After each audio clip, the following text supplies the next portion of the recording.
Amados hermanos, tengan ustedes muy buenos días. Les saludamos nuevamente en el nombre de nuestro Señor Jesucristo. En esta mañana voy a exponer la palabra en el libro de Gálatas, capítulo 4 y 5. Pablo en esta oportunidad está exhortando a la iglesia de Gálatas a manera de que puedan mantenerse firmes en la libertad que Jesucristo les dio, en la nueva oportunidad de vida y de salvación que ellos tenían al haber conocido a Jesucristo, al haber conocido la palabra, y que además de esto, valoren también el tiempo ejercitado, dado por Pablo en el trabajo ministerial para con ellos. Es decir, Pablo se había desmedido, había dado su vida, su tiempo, su espacio para poder ministrar, trabajar con la iglesia, predicar la palabra, enseñar el discipulado, tener consejería con ellos, orar por ellos, ayunar por ellos, todo un trabajo ministerial de iglesia, de pastorado que hacía Pablo en esos tiempos y que también al día de hoy se realiza y se hace. Nuestros líderes, nuestros pastores se esfuerzan, dan su tiempo, predican la palabra, nos enseñan las escrituras, nos disipulan a través de los discipulados 1, 2, 3, dan su tiempo, oran por nosotros, nos visitan, nos aconsejan, es decir, es todo un trabajo ministerial y Pablo decía que todo eso no sea en vano en ustedes. Yo quiero ver que mi trabajo dé frutos dignos y que ustedes sean nuevas criaturas, alaben, sirvan a Dios, cambien sus vidas para la gloria y honra del Señor Jesucristo.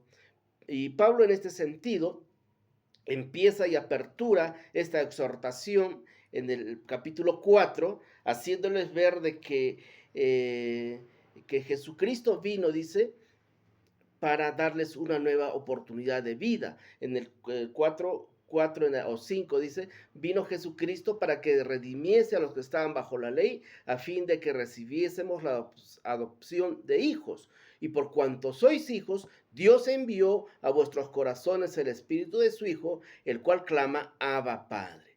Así que ya no eres esclavo, sino hijo, y si hijo también, heredero de Dios por medio de Cristo. ¿Qué está diciendo Pablo? Pablo les hace recordar el sacrificio de Dios a través de Jesucristo en la cruz del Calvario a favor nuestra, tuya y mía, y salvación de la condenación y libertad de nuestros pecados. Y añadido a esa libertad, dice, recibimos la adopción de hijos. Y si somos hijos, Dios añadió a eso, o sea, no solamente nos libertó del pecado, dice Pablo, sino que nos dio la adopción de hijos. Y si hijos, nos dio también su Espíritu Santo, el cual clama y adora al Señor diciendo, Abba Padre, que significa papito lindo.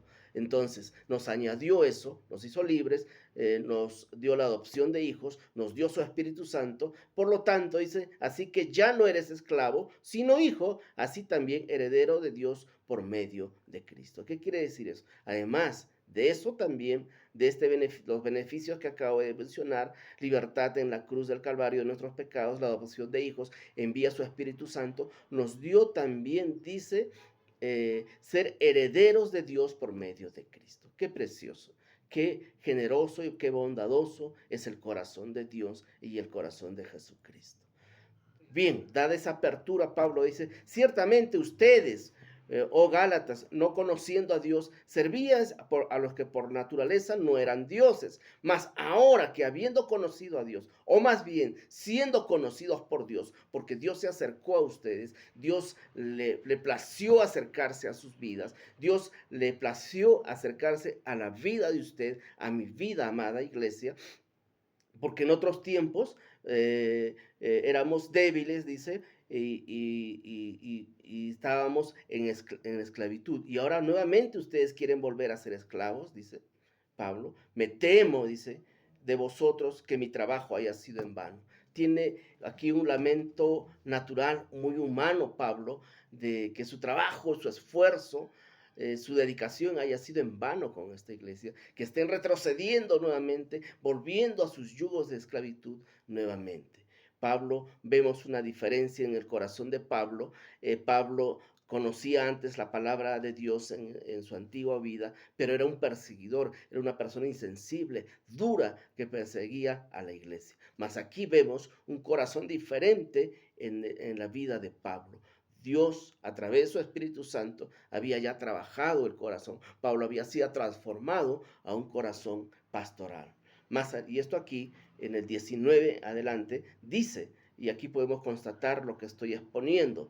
Pablo dice, hijitos míos, por quienes vuelvo a sufrir dolores de parto hasta que Cristo sea formado en vosotros. ¿Qué quiere decir esto? Vean ustedes la expresión de la palabra, vean ustedes la expresión del corazón de Pablo al expresarse. Dice, hijitos míos, hijitos míos. Qué expresión tan tierna la de Pablo, hijitos míos, por quien vuelvo, no era la primera vez, vuelvo a tener dolores de parto, vuelvo a sufrir dolores de parto hasta que Jesucristo sea formado en vosotros. Vemos aquí el corazón de Dios insertado en Pablo, el corazón de Jesucristo como el buen pastor. En la enseñanza que hemos visto, el buen pastor deja las 99 y va en busca de la que se le ha perdido. Ese es el corazón de un pastor. Aquí hay una profunda enseñanza acerca del corazón del pastor.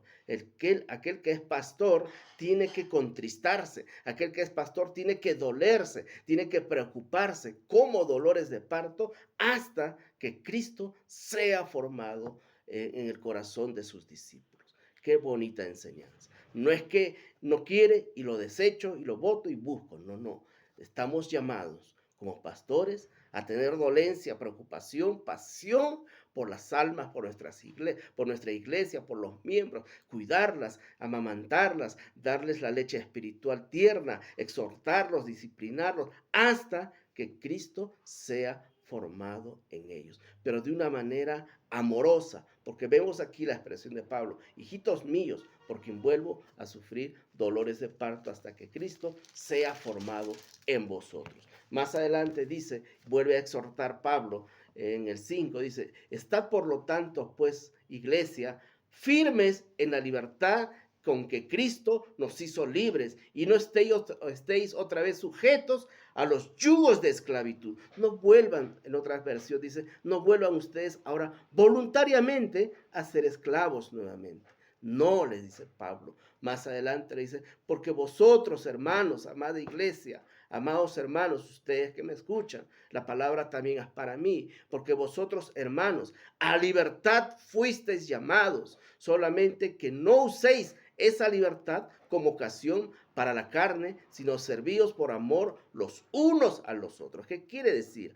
Que Dios a ti, a mí, nos rescató, nos libertó, nos dio una nueva oportunidad de vida, nos dio una vida nueva para empezar. Tal vez te libertó de los pecados de los cuales eras esclavo, tal vez de una enfermedad, tal vez de los yugos de esclavitud, del alcoholismo, de la droga. Te dio una nueva oportunidad de trabajo, restituyó tu hogar, tu familia. ¿Y qué hacemos nosotros? Tenemos gozo, alegría de esa libertad, pero usamos esa libertad como libertinaje para nuevamente estar buscando y ser voluntariamente esclavos de los yugos de esclavitud. No, dice Pablo, no hagan esto, iglesia. Más adelante le dice, digo pues por esto, andad en el espíritu y no satisfagáis los deseos de la carne, porque el deseo de la carne es contra el espíritu y del espíritu contra la carne. Estos dos se oponen entre sí para que no hagáis lo que queréis. Ustedes ya son del espíritu, ya no son de la carne,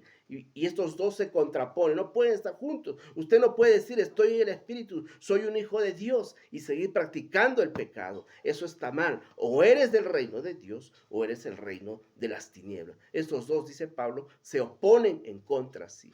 Pero vosotros, dice más adelante, los que son de Cristo han crucificado la carne con sus pasiones y deseos. Si vivimos por el Espíritu, entonces andemos por el Espíritu, amada iglesia. No nos hagamos vanagloriosos, irritándonos unos a otros, envidiándonos unos a otros. ¿Qué dice Pablo? Andemos en el Espíritu, amada iglesia Shekinah, amados miembros de nuestra querida iglesia. vivamos en el Espíritu, conservemos la libertad con que Jesucristo nos hizo libre, tengamos conciencia de lo que Dios a través de Jesucristo hizo en la cruz del Calvario, tengamos agradecimiento, gratitud y voluntad de salir adelante por lo que vienen haciendo nuestros pastores en la iglesia. Nos llaman la atención, se preocupan, nos llaman a ayunar, a orar, vienen, nos visitan, tenemos discipulado, tener tiempos de lecturar la palabra de Dios, meditar en ella. Amada iglesia, nutrámonos del Espíritu, nutrámonos de las cosas de Dios. Eso va a ser posible que nosotros nos desarraiguemos totalmente de todo aquello que signifique pecado en nuestras vidas, de todo aquello que a Dios le desagrada, que pensemos, que sintamos o que practicamos que no viene de parte de Él. Que Dios les bendiga, amada iglesia, y que podamos meditar en su palabra. Que tengan un buen día.